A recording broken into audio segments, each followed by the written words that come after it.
La prière pour stopper toutes les œuvres des sorciers, des poursuivants, des persécuteurs et du diable.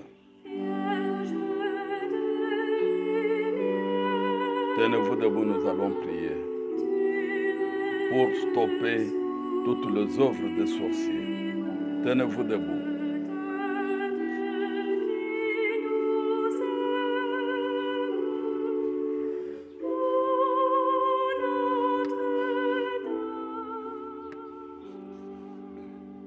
Cette prière doit être faite pendant 7 jours,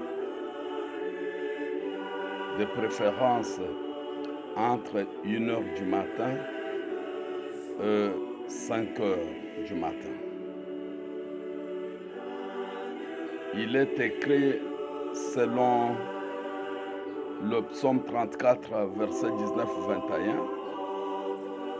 le malheur atteint souvent le juste, mais l'Éternel l'en délivre toujours. Il garde tous ses os, aucun d'eux n'est brisé. Le malheur tue le méchant, et les ennemis du juste sont châtiés. Prenez une bonne position et répétez avec moi ces paroles. Répétez avec moi, avec foi, avec confiance, avec humilité, avec respect. Répétez avec moi. C'est pour stopper les œuvres des sorciers. Répétez avec moi. La main à la poitrine. Seigneur Dieu, parfois, la vie que je vis n'est pas ma vie. Ma situation financière n'est pas celle que toi, Dieu, tu désires pour moi. L'état de ma vie sentimentale ne correspond pas à ce que toi, Dieu, tu as prévu pour moi. C'est seulement à cause de mes iniquités et mes péchés. Seigneur Dieu, il y a beaucoup de situations compliquées que je traverse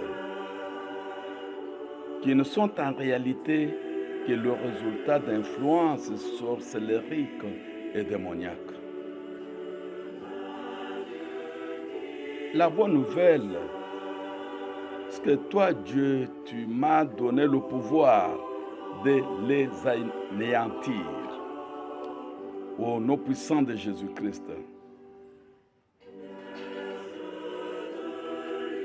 Je dois prier avec foi, avec autorité et manifester ma victoire qui m'a été acquise par Jésus de Nazareth auprès de son précieux sang.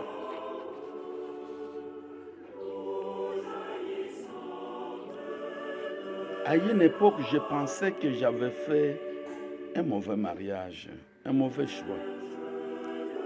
La vérité est qu'il y avait juste une infiltration du malin que je n'avais pas discerné. Seigneur Dieu,